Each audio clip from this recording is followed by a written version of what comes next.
Hey everybody, Omni here, your favorite binary ninja.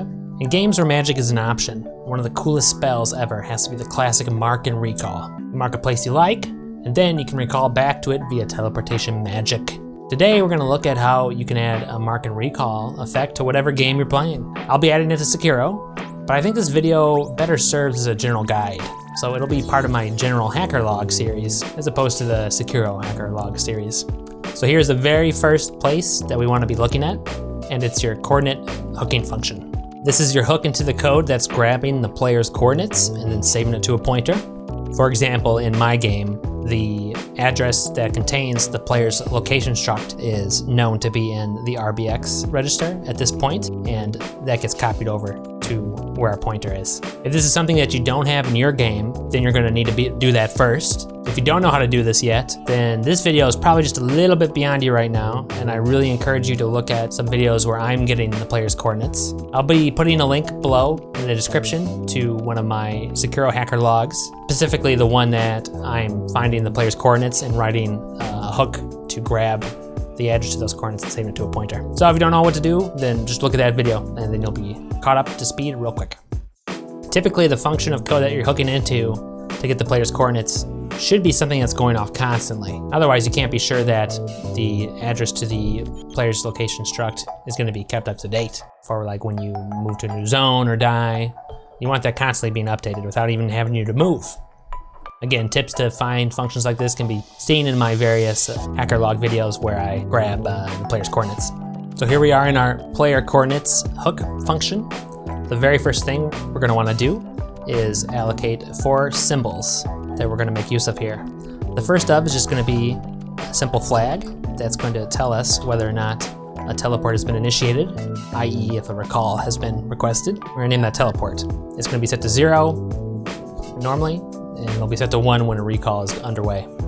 Then the next 3 symbols are going to hold the destination coordinates for where the player is going to be teleporting to.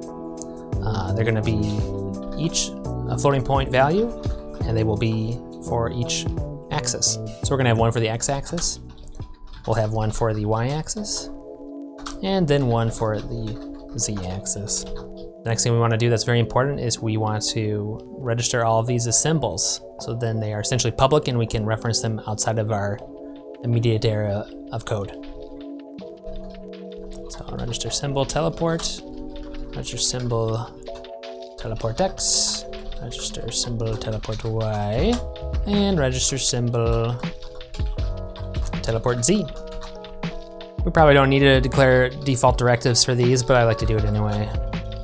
By default teleport will be 0. It will be 0 dot anyway, but again, whatever. Kind of just reminds the reader what type of data they're working with.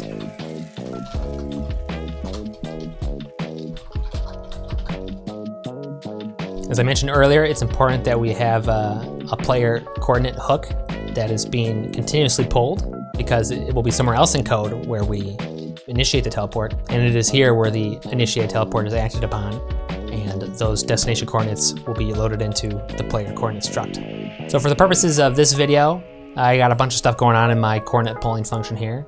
Let's just pretend all this stuff doesn't exist.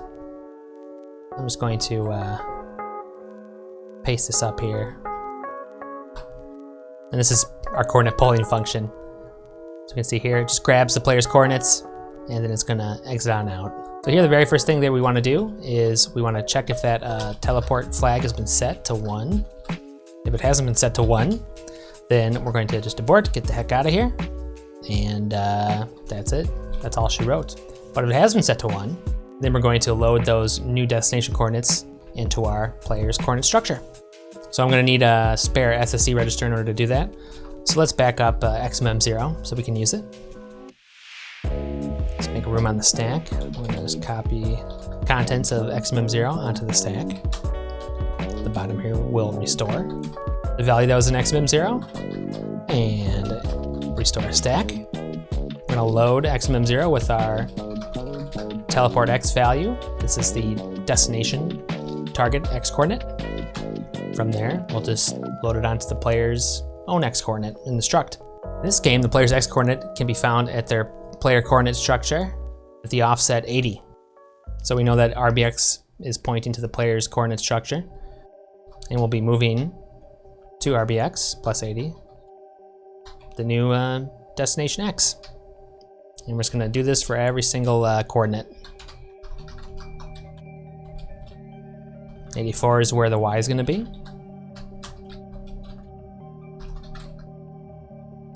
And of course, RBX plus 88 is gonna be where the Z will be. Once we're done with all this, we want to then reset our teleport flag to 0. Otherwise, this will just keep on happening and we'll never be able to move and it'll be awful. That's all we have to do in order to effectuate the teleport. But now we're gonna have to write the little bit of code here that's gonna actually arm these teleport symbols with the marked location. So where do we put the code that actually does the marking and initiates the recalling? We're actually gonna be doing this in the Lua part of our cheat table. If you've been paying attention to the various videos I've been doing on this channel, pretty much everything I do is an assembly. I use it where it makes sense, and it makes sense here. It can make sense in a lot more places as well, but I don't know. I like assembly, sue me.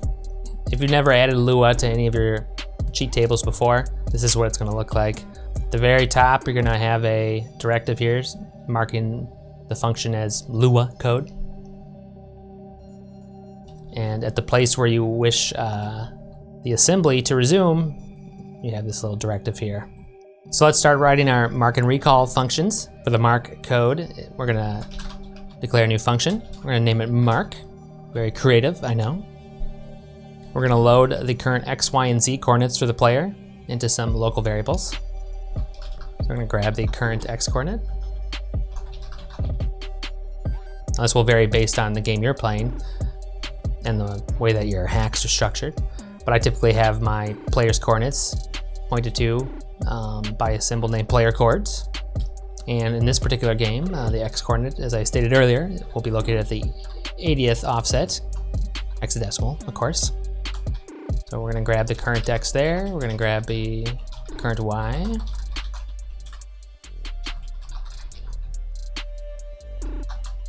And the current Z.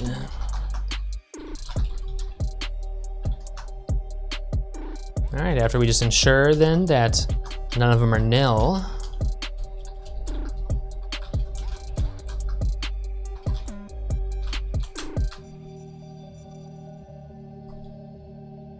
we'll then record these as our new teleport destination coordinates.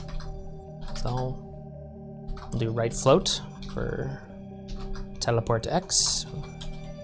We're gonna store current X in there. Do the same for teleport Y. And finally, teleport Z. That's all there is to marking your location. And now to implement the recall function.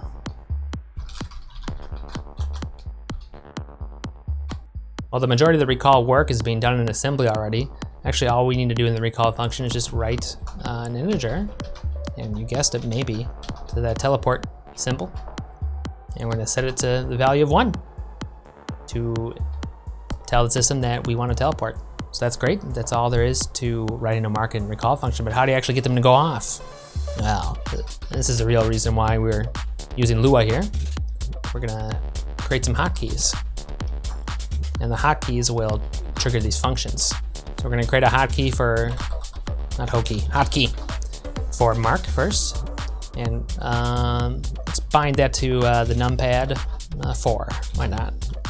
And we'll create a hotkey for recall. And let's bind that to numpad 5. So basically when I wanna mark a location, I just press 4 on my number pad. Whenever I wanna recall there, just press 5. I typically don't write too much code to actually just cheat or to make things easier, but I'm someone who values their time greatly, and having to walk huge distances, especially if I'm walking these huge distances, something that's killing me over and over, it's just something I don't want to do. I mean, I want to fight the thing killing me. You know, why waste time? So that's it. Let's save our file here. Let's reload our table, and let's see if it works. Here's my table. Let's enable it. Game hasn't crashed, wonderful. So let's move over here to this corner and let's press 4 to mark the area. then move somewhere else. I'm gonna hit 5 on my numpad then, and hopefully we'll teleport to it. Hey, there we go.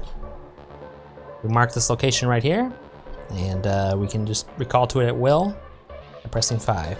Of course, we can mark a different area by pressing 4 again, and then we'll go to that area. Of course, if you need to see these on your cheat table, just do add address manually and just type in the name of your symbol, floating point.